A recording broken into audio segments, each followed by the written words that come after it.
Hi there, I'm your host June Mack, and you're listening to the Little Psychic Podcast, the podcast with easy to understand, fun and down-to-earth spiritual learning which awakens in you the infinite intuitive power we all hold within. Little Psychic, I hope to ignite, nurture and drive your own psychic expansion. Are you ready? This episode is brought to you by the relaunch of the Little Psychic School, your psychic development learning space and light worker community. Live events, courses, and masterclasses for all levels and areas of spirituality. Down-to-earth and fun teachers, plus a supportive community, all inside our members-only app. A monthly subscription at an introductory limited time pricing at only $12 a week. No lock-ins. Has developing your intuition and psychic skills been calling to you? Then come join us and give it a go. You've got nothing to lose and a world of infinite possibilities to gain. There's no other space like it. Head over to thelittlepsychicschool.com.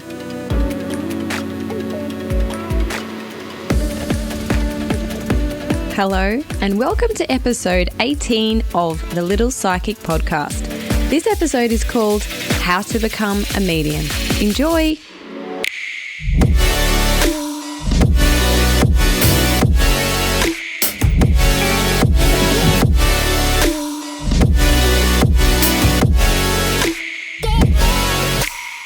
Welcome back to the Little Psychic Podcast.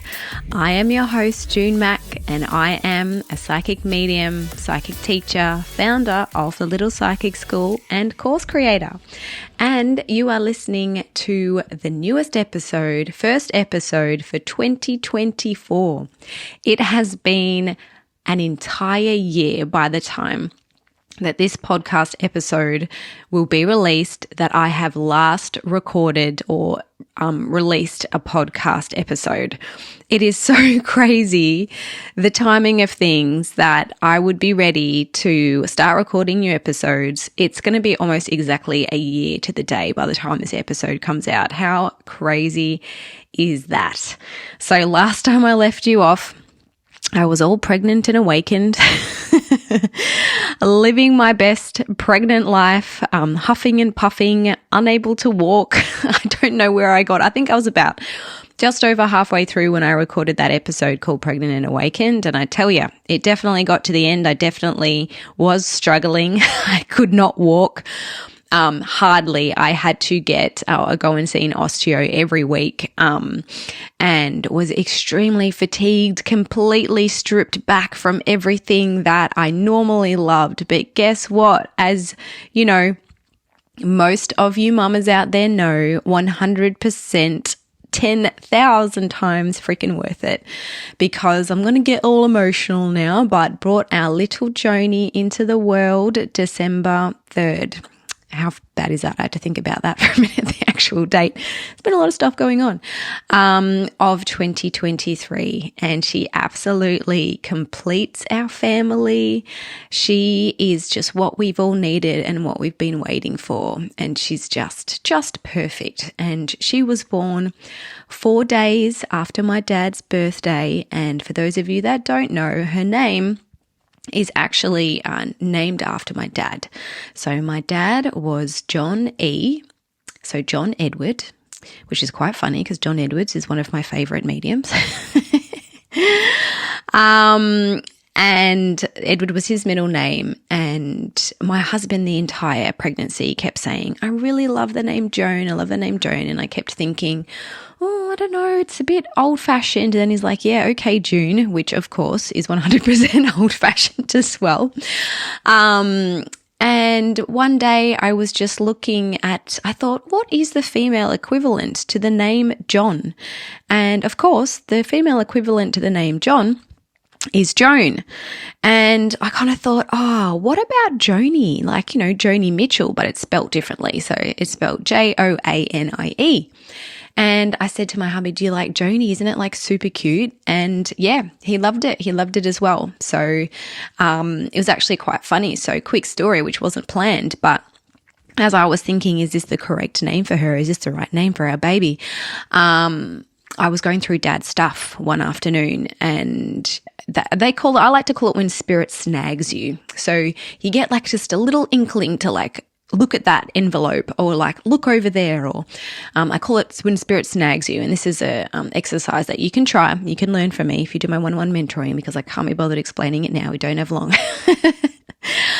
But basically, I got a little nudge from Dad to say, look at that envelope that is just on the top of that pile over there. And I quickly glanced over at it, and I thought it looked like the word Joni, but it actually, when I looked closely, it said John E, but the H had, was written so close together that it looked like an A, and the letter E for Edward was sort of not written properly, so it looks like an IE. And this was just as I'd been thinking, is Joni the right name? And I hadn't even put two and two together yet that my dad's initials, John E, is also Joni. And that's when I just got goosebumps, and I thought, oh, there's Dad's confirmation. He definitely wants this baby to be called after him, of course. So I was like, oh my gosh, I was just literally attracted to Joni because it was the female version of John. And you know what? If we had a boy, we were actually going to call him Jonah.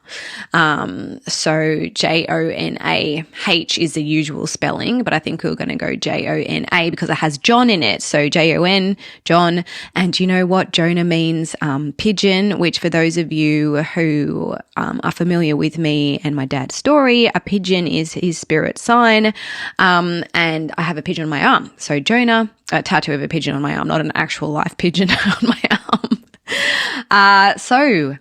Jonah became Joni, and she is so special. My dad did tell me that I was going to have a girl before he passed. I don't know if I've told this story on my podcast. I know I have told it somewhere. I make a lot of content, can't remember where I've said what, but basically, I think it was about 2 nights before my dad passed. He came to me in a dream and he brought me a baby, and I'm having goosebumps by telling this story right now already. And this was before we had even decided if we were definitely going to have a third. And he handed me the baby and he said, 1 in, 1 out, darling. That's just the way it has to go. I'm sorry, like basically apologizing. And I took this baby from him and we unwrapped it together. And underneath all the blankets, because this baby was all wrapped up in blankets, underneath all the blankets, this baby was wearing a little pink beanie and a little pink outfit, a little pink cardigan actually. And we looked at each other and we started laughing because I already have 2 girls, which of course I would be happy for. I freaking love having girls. It's amazing. But it's funny because he ended up passing away 2 days later. And obviously, you know, a part of his soul would know. And that was his time to go, definitely. And it was so special. He was probably one of the only ones that got it right that I would be having a female girl, because every psychic reading, nearly every single one, told me that I was going to have a boy. There was a couple that said girl, but I was already pregnant with her by this point and I already knew I was having a girl. But coming in was always going to be this little boy. And I always had in the back of my mind, of course, for me, it doesn't matter. All you want is a healthy baby, right? But I always had in the back of my mind, no, Dad told me it was going to be another girl. So I sort of stuck with that and I kind of had that in my head. And here she is. And it has been a crazy, crazy busy year. And it has been amazing. She's the funniest baby, and having 3 children and 2 small businesses between us has been wild, but in a good way. It's been good busy, and she definitely has been the catalyst to this whole next version of me, which I definitely feel with every pregnancy you get upgrades in terms of your abilities. It doesn't mean I'm having any more. I'm definitely done. You can definitely get upgrades other ways, but just because this is the reason why I believe. So those of you who've had children who have awakened or sort of, you know, gone on your spiritual journey, have a think about it, right? It's funny because a lot of people who I or mums who I talk about it are like, oh yeah, like this started happening after I had this baby, because after my second baby was when everything came online for me, 2019. And then I, basically launched my business in 2020.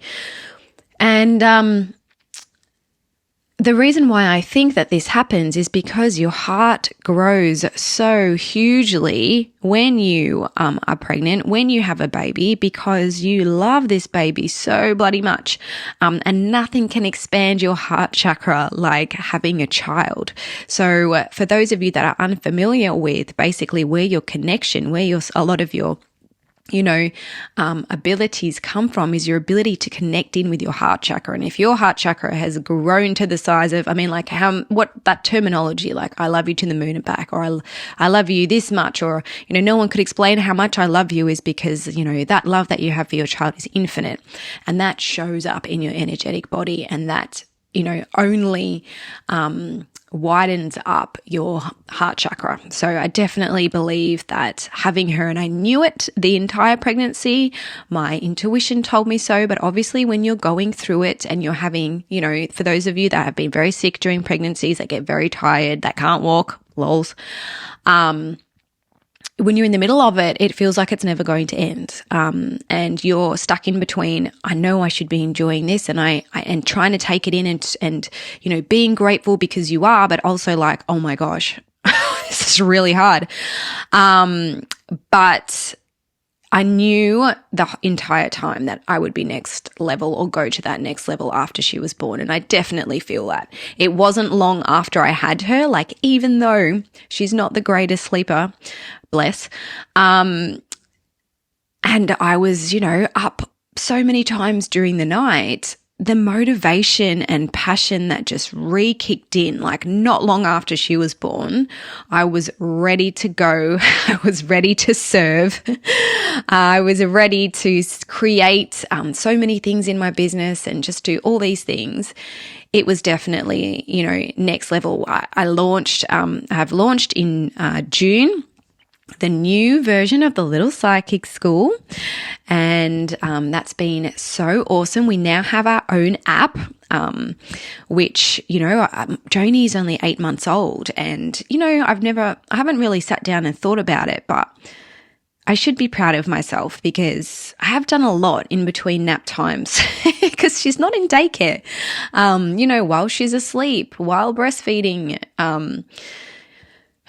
doing research and writing posts and all these sorts of things. And the Little Psychic School has gone to the next level, which is basically where you would come, your community, to hang out with other spiritual people, your best, most favorite cheerleaders.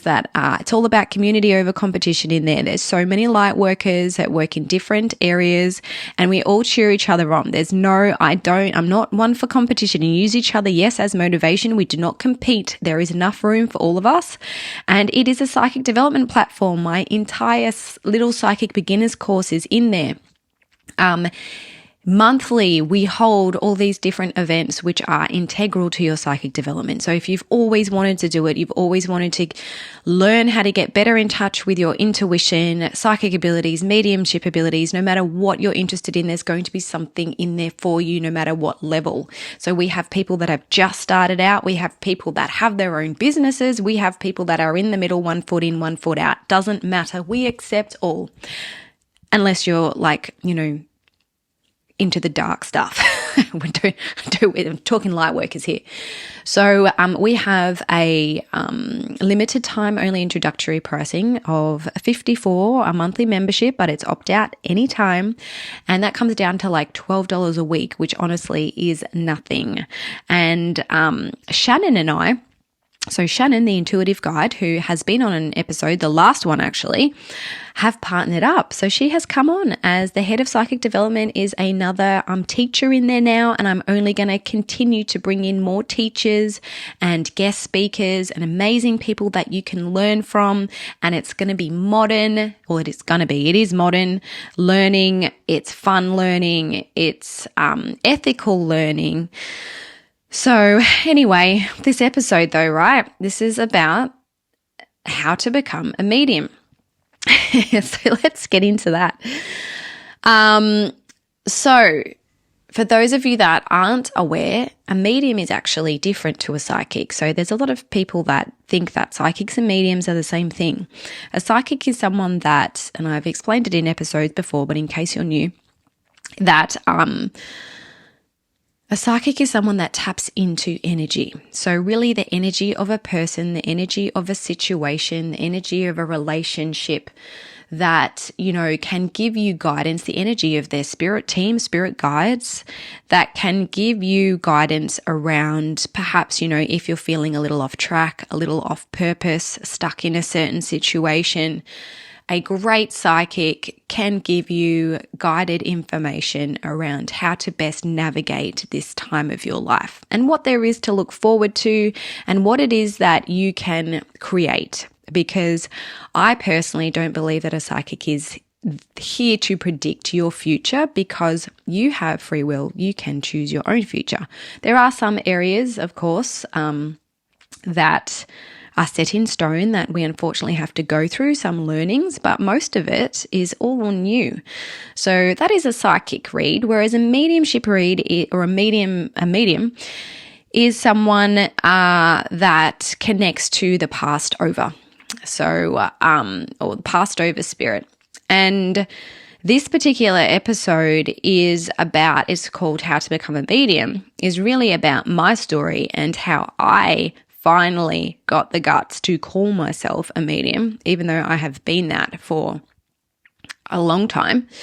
I just didn't have the confidence to be able to add that to my title. And also how you, if it's something that you're interested in, some actual steps to help you on your journey.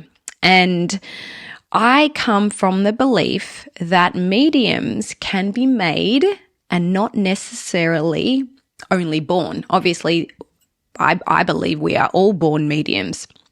But there are some people, so for the purpose of this episode, there are some people that are very naturally born a medium and instantly understand how to use and utilize this gift or this ability.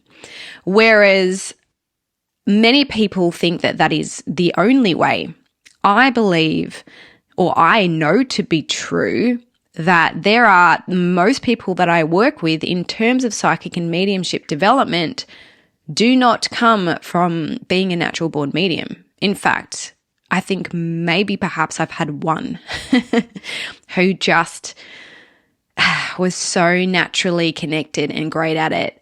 She just needed a little bit of guidance around, how to control it, basically. Most have some type of ability but don't know how to utilize or develop it or control it, and how to create boundaries and things with spirit. So that's what they come to me with. I can definitely help you if that's something you're interested in terms of working with me one-on-one in my psychic or mediumship development, or within the little psychic school where we have classes and practice in there. So that is in a group situation, depending on what your preference is.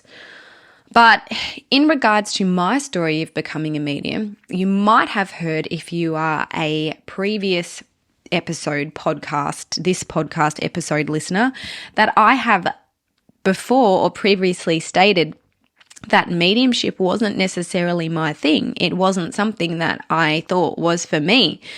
And maybe that is how I felt. I think I did feel that at that particular time, but it hasn't actually been how I felt for a long time. I think that I was telling myself that because I wasn't ready or willing to do the work on myself to get out of my own freaking way.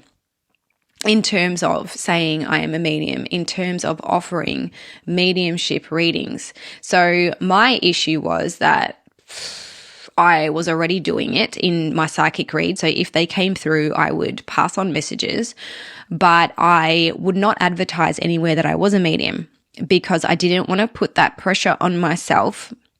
And then I thought, if someone comes in, if it happens, then I don't have the pressure, then I could do it. As soon as I put the pressure on myself, I would crap myself and not be able to do it properly. So it took me a long time to, I basically was what they would call spiritual bypassing, or bypassing this particular shadow or this area that I needed to work on within myself, which was, why do I not have the confidence to call myself a medium? And why do I not believe that if I purposely connect or go in with the intention of doing a mediumship reading that I can do it? Like what is wrong with me? So for me, I know, and I could teach other people how to do it. I've helped, other mediums come out and do this for a living. But for me to say that I was a medium, oh, don't even get me started. So many hang-ups and my own issues to deal with there. And I know that being a psychic medium is 100% something that you work on, or you can work on, and you can develop just like any other skill or ability. So, I'm not saying that we're a professional athlete, but being a professional athlete, you practice, you work, you have determination, you get out of your own way. You are the one that, has the motivation to, I'm going to wake up today and I'm going to go and train, because I want to be the best that I can be at this. And it's absolutely the same for a lot of psychics and mediums. And yes, some are completely natural, but like I mentioned before, most that I've worked with are not. Before everything kind of started happening for me in 2019, I had some things happening. So you've probably heard, if you have heard my story, I think in episodes 1 and 2, I talk about how I had some experiences with spirit from a child, but mostly so coming after childhood, which is like a lot of people, full stop. I stopped seeing things because we have this conditioning that comes as you grow older, which is, that's not real. That didn't happen. That's just an imaginary friend. And we switch this off. Or sometimes we have scary things that happen, and we shut it down. But basically, I was not someone who was walking around and just seeing passed over spirit everywhere like some people do. So there are some people that do that. But for me, that was not me. I had all this fear and put pressure on myself when I would do a read around making sure that I would do it correctly. So when I started developing as a psychic, mediumship came in naturally. And of course, passed over spirit would start coming in, because once you sort of pull that veil back and start opening up to spirit, I would be connecting with spirit guides, and then passed over spirit would come through. And because of my own limitations, my own fears, as soon as I felt, oh no, grandma's here, it's like I would pull the shutter down. I would pull the shutter down and go, no, I'm not doing mediumship. I'm not a medium. Sorry, grandma, but I'm just going to finish the rest of this, psychic information. And I would basically shut it down. That is what I was doing for the longest time.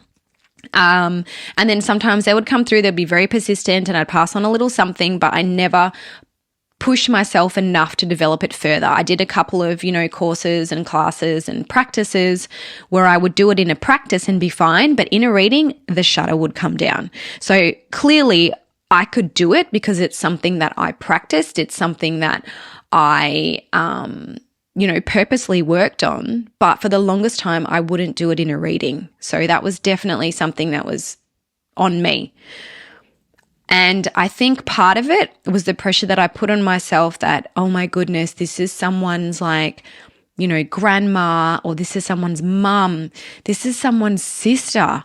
What if I stuff this message up? If I stuff this up, this means so much to this person. It's not like spirit guides, who a lot of you have not had a proper relationship with, or that relationship is different. This is an actual physical person that this person was your world. And what if I don't do this spirit justice? So that is the pressure that I did put on myself. And of course, I still do that. I still put that pressure on myself to a degree. But this is something that I've been working on. Basically, my entire pregnancy was something that I worked on a lot. And the thing is, I was lying to myself when I was saying, I'm not interested in mediumship. I don't want to be a great medium. Because when I look back to my childhood, I looked up to all the great mediums and I wished that I could be them. And I didn't know it at the time, but anything that you are so passionate about, you're so intrigued by, you wish you could do, there's something to that. Your purpose lies there. Something to do with your purpose lies there. So John Edwards, Teresa Capolto, Alison Dubois, even, like in my early 30s, I think maybe, I don't know how long Tyler Henry's been around for. I'm in my late 30s now, I think early 30s, but Tyler Henry, so I only really started doing this mid-30s, I think. And I just thought that what they did was the most amazing thing. The detail they could get from Passover Spirit, like crazy. And these are people who, by the way, if you don't know them, they've got a ton of free stuff on YouTube. You can look them up. And you can look at you can watch their readings, see how amazing they are. And I think from the stories that they at least put out there, these would be natural born mediums. So these are people who have been speaking with spirit their entire lives. Where for me, it wasn't necessarily always that way. And this is for most people. A lot of abilities are coming online now, or were, heaps during 2019, 2020. A lot of people just waking up to all of this right now because I believe, the Earth's vibration is raising. That's a whole nother topic. And along with the Earth's vibration, all of us, our vibration is raising, and we're being more open to, we're changing, we're evolving to the spirit world. So part of my story, I guess, is that this going within last year, in terms of being forced to really slow down again. So similar to what happened in 2020 when everything shut down and a lot of us went within, what started happening, a lot of spiritual experiences started happening.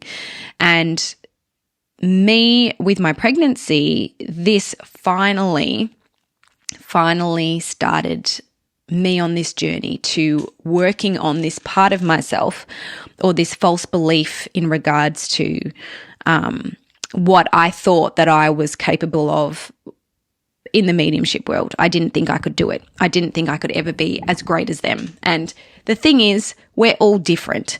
We don't need to compare ourselves to somebody else, because what you have, or the healing that you bring, is going to be different than a John Edwards, than a Tyler Henry, than any other medium. So this is why I always say can never be enough light workers, because we all have our own different spin and different way and different version of healing that we can bring to other people. So what actually helped me, come out and be able to put this medium title on my name? It's actually a pretty wild story. So it's not only the fact that I was forced to go within in regards to my pregnancy, there's also another pretty crazy story attached to it, which I actually haven't really told very many people at all, including some of my closest friends. So let me tell you what happened last year. Basically, so I did a course with Alison Dubois, and it wasn't enough to get me out of my own way. Still wouldn't call myself a medium.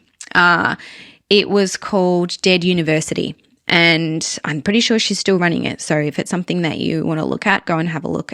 So Alison Dubois, if you don't know who that is, it's spelled Dubois, and she is the original medium. So there was a TV show called Medium, and it starred Patricia Arquette.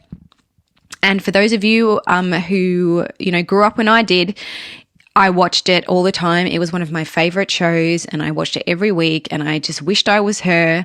And it was such a great show. And basically, the TV show Medium, Patricia Arquette played Alison Dubois, and it was based on Alison Dubois' real life story, which is she worked for the police as a psychic and would help solve cases. So long story short. But I had a lot of Alison Dubois' books. She is a freaking amazing medium, psychic medium, very, very talented. She was on a Real Housewives of Beverly Hills, for those of you that don't know about the show Medium. She also was on the Real Housewives of Beverly Hills a long time ago. But anyway, look her up if you don't know who she is. I did her course, and I got this email one day saying, we're taking so this was last year, the start of last year. We're taking applications for, I think, a TV show or a TV show for people who have done Dead University. And I thought, I'm going to apply. So I applied and sent in my picture and sent in my story. And it was like a week later, I got a call from Sophia Dubois, who actually is Alison Dubois' daughter. So this is crazy. I seriously can't believe this happened. And she said, would you be willing to do a phone interview? We got your application for this TV show, which is going to be around a real life version of Dead University. Do you want to, do an interview? So this call was from America. And of course I said yes. And it was like the next week. So I did a phone call with a producer for this TV show. And she was like, awesome. I want you to do another on-camera interview. And yeah, so I basically did 2 Zoom calls, which were recorded, which were fully, like, you had to come fully made up, hair done like you were going to be on, scene. People are going to be watching your video, and it was an application process to a TV show, which would be a real live version. They were going to fly me to America of Dead University, and Alison Dubois was going to come and teach us in person how to be a great medium. And I did, so I think 3 interviews in total, not including the phone call with Sophia Dubois, with a producer. And, they asked me a whole bunch of questions, went for a long time, like an hour and a half, 2 hours, I think the third one, and asked me all these questions about my story, my abilities, what I needed to work on as a medium, where I wanted to get myself to, had to repeat myself and do 3 takes so that, they could make snippets and show it to other producers of this show. And they basically said, would you be willing to fly to America? And I think I was about 10 weeks pregnant at the time of the 3rd interview. And I told them, I was honest. I said, look, I'm pregnant, but yes, I would do it. And so that was it. And I thought, oh my goodness, if I am going to get into this show, which I don't know if I did or not. They just said, look, we'll be in contact with you. We'll let you know. I have got to get my shit together because yes, I'm a medium, but I obviously have a lot of issues around being a medium, and I need to deal with these because I'm not making a fool of myself on international television or whatever this show was going to become. So I have got to work on this. So basically, it kicked me up the butt big time. And I had been looking at this course with Suzanne Giesemann. So for those of you that don't know her, look her up. She's another amazing medium who's been doing it for a long time, and she's a great teacher. And I invested quite a lot of money into this course because I was like, I don't care. I need to I need to be better before I go on this TV show because my gosh, like, what are they going to get me to do? Obviously, Alison's going to get me to read. I got to get my bum into gear, and did this course, and it went for quite a while, but it was amazing. So Suzanne Giesemann, you can find a lot of her stuff on YouTube if you want to look up some of her free stuff and before you invest, but it was great. She's such a good teacher. She's American as well, and I absolutely loved it. And there were so many compartments in this course that forced me to look into where my fears were coming from, why I had so many hang-ups around it. And basically was hounded into me the belief of how limitless we really are and what we are truly capable of. And I started practicing. So I practiced my bum off. I worked my bum off. I learned, and I became better. And really, I was already okay. It was more my own. I was already pretty good at what I was doing. It was just more my own fears, which were the main issue. Like, someone can tell you exactly what to do and how to do it, but you're never going to be able to do it unless you trust yourself, unless you trust spirit. And that is the number one key takeaway that I had from this particular course is At the start of every read, I write on the top of my page, trust the spirit, because spirit will never let you down. They will always give you the information that you need. They have this huge amount of information on who they were as a person, what they've been watching you do. What you can grab from spirit is limitless. They have this whole energy field of information. It's us as the channel, as the medium that has blocks in the way. So just really leaning into trusting the spirit, knowing they've got your back, and just letting go and surrendering. That is how to become a medium. That is how to let go. Just trust them. So that's what I did. And guess what? Never heard back from this TV show. And I was too afraid to talk about it. I never signed anything that said that was a non-disclosure agreement that never said I couldn't talk about it, but I never spoke about it because it was one of those things that was like, well, if I talk about it, then it won't happen. But to be honest, it's been over a year now. I'm pretty sure it's not happening. Never heard anything. I emailed and followed up once and said, I'm still super keen. What's going on? With the producers, and just didn't hear back. So I don't know if I didn't get through the last round. I don't know if the show didn't go ahead because this was around the same time as the LA, what was that thing where they all protested and Hollywood shut down in terms of the production studios? You know what I'm talking about. I can't think of the word right now. Anyway, you know what I'm talking about. It was the same time as that. So I don't know if that got in the way or if the show didn't get picked up. I don't know what happened. And I might not ever know. I'm not going to follow them up again because I already did and I didn't hear back. But I truly believe no matter what, that pushed me into dealing with myself, to putting in the work, to getting myself another mentor. So I haven't stopped developing in that area because I believe that if you want to keep improving, you got to keep working on it. So I'm now working with a mentor every 2 weeks. I did so many practices with different people, different spirits, and got feedback. And the practices I loved. So by the time I had Joni and I was ready to get back into work and start doing my readings again, which I am doing, by the way. So junemac.com if you want to book in a reading with me. By the time I was ready to come out and start working again, I stuck medium on the end of my name. And probably most people didn't even notice that happened, but for me it was such a huge deal. And even adding mediumship as a separate offering, because I always just said psychic reads, like 45-minute psychic read, 1 hour psychic read. I used to have a 1.5 hour psychic read and healing session, but now I just have a mediumship read and a psychic read, or you can kind of get a mixture of both if you want. But I finally came out and I did it. And, it's so funny because we as people put such huge, for us, it's such a big deal. Like that was such a big deal for me. After 4 years of working professionally as a psychic, I finally was able to say, yes, I am a medium too, and be confident enough in my ability to release it as a separate offering. So I finally did that.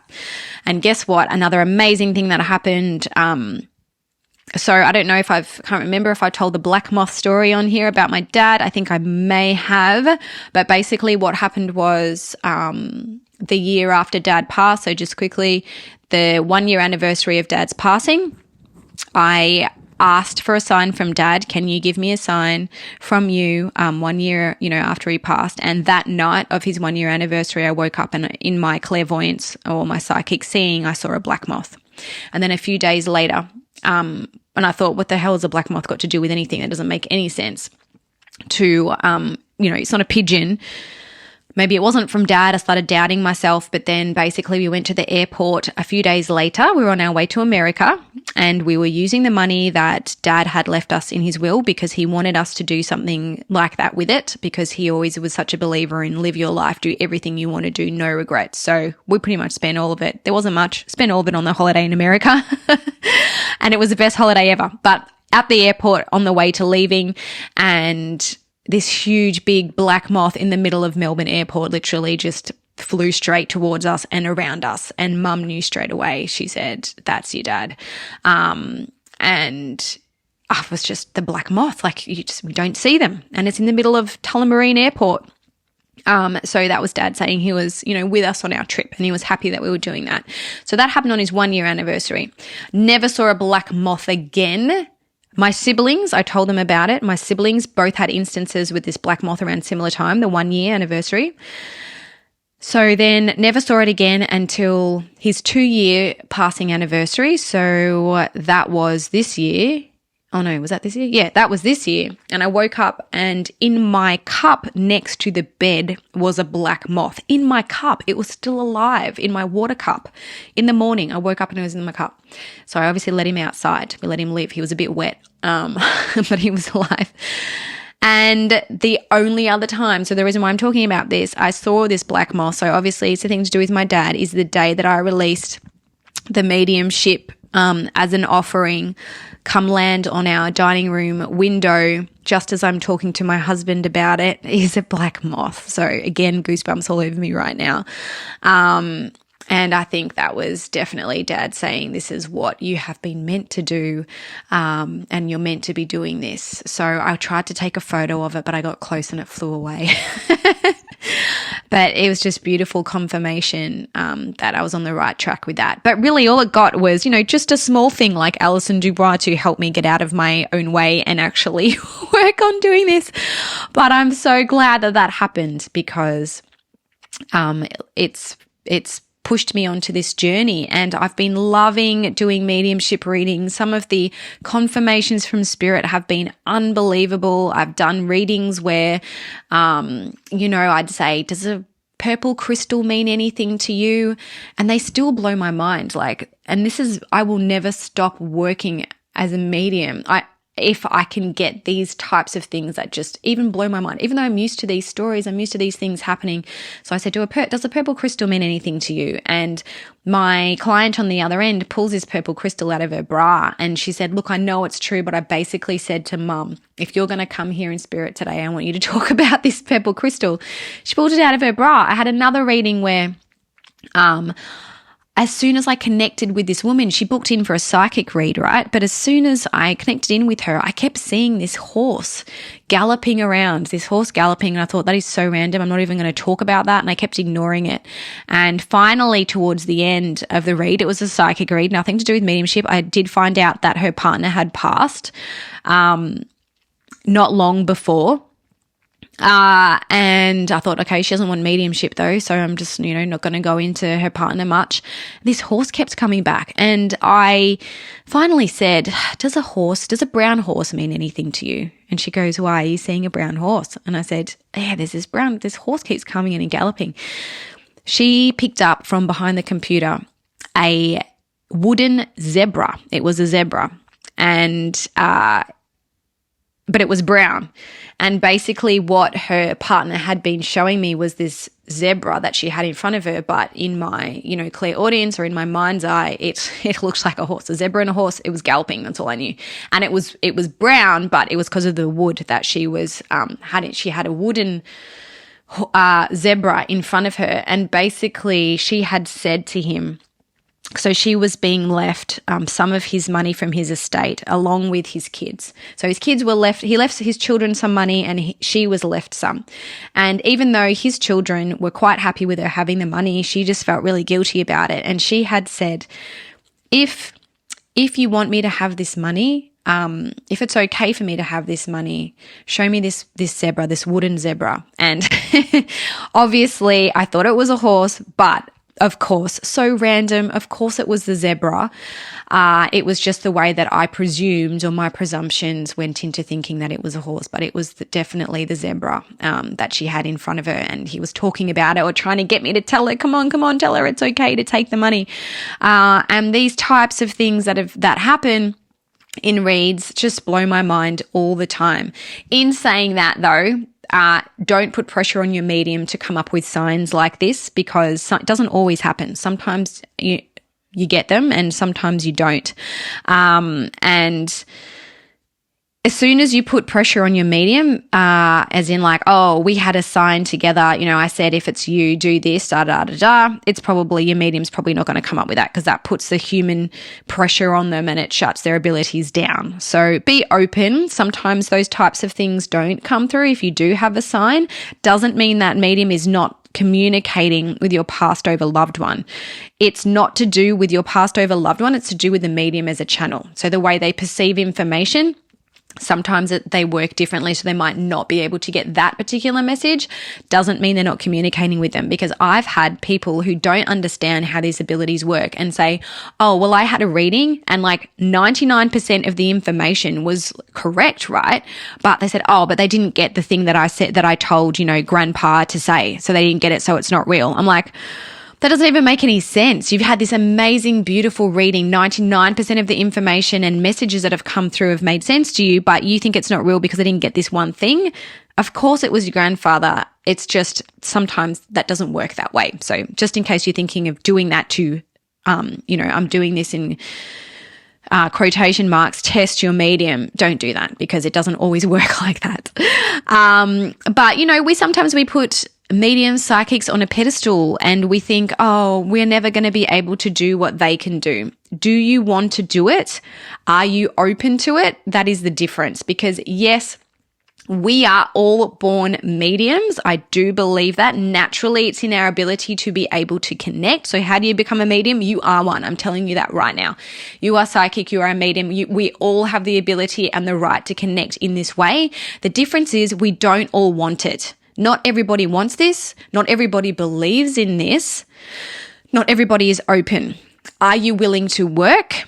Are you willing to get out of your own way? Are you willing to work through fears and practice? That is how, you know, you can become a psychic or a medium. And we all have this ability. The difference is that some people are prepared to work on it and other people are not. And it's not natural to everyone. Or maybe it is natural, but we just don't know how to hone it in. And I've worked with lots of people, and there are lots of mentors that you can work with in regards to getting that under wraps. But we also, you know, there's this fear around that. Some people are afraid of mediumship because they think it's going to be like on The Sixth Sense. So Hollywood has completely ruined that for a lot of mediums. And for me, once I've started doing this, and I also had I believe I had an interaction when I was a child that scared me a bit. I was at one of my auntie's houses, and they had this cellar under the house, like a wine cellar. And I went down there, and I believe I had some type of experience with, you know, not Casper the Friendly Ghost down there. And that has also added to some fear in regards to my mediumship, I believe. So that was another thing that I was working on, is this fear. But let me tell you, now that I've stepped into it and I've done all this work, there is nothing scary about mediumship, because I have learnt how to put blocks and boundaries around anything that I don't like happening. And for me, it has been nothing but absolutely beautiful.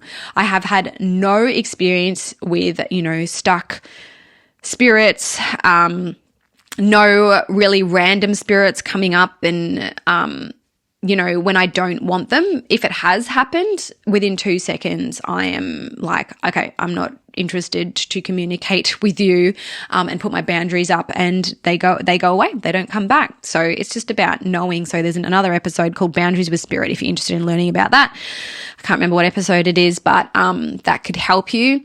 So if this is something that you are interested in working on, in terms of working on your fears, get help now. I wish I did it sooner. The universe was amazing, my guides, whoever it was, by bringing Hollywood onto my doorstep to help me to get my act into gear. But don't wait. I wish I didn't wait so long. I could have been doing this, you know, long ago. Get help now.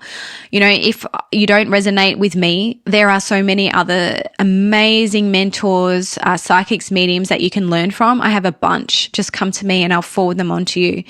Don't spiritual bypass, you know, don't say, oh, I will work on that later, because a lot of the time that thing that you don't want to work on is the thing that's stopping you from really moving into what it is that you are truly capable.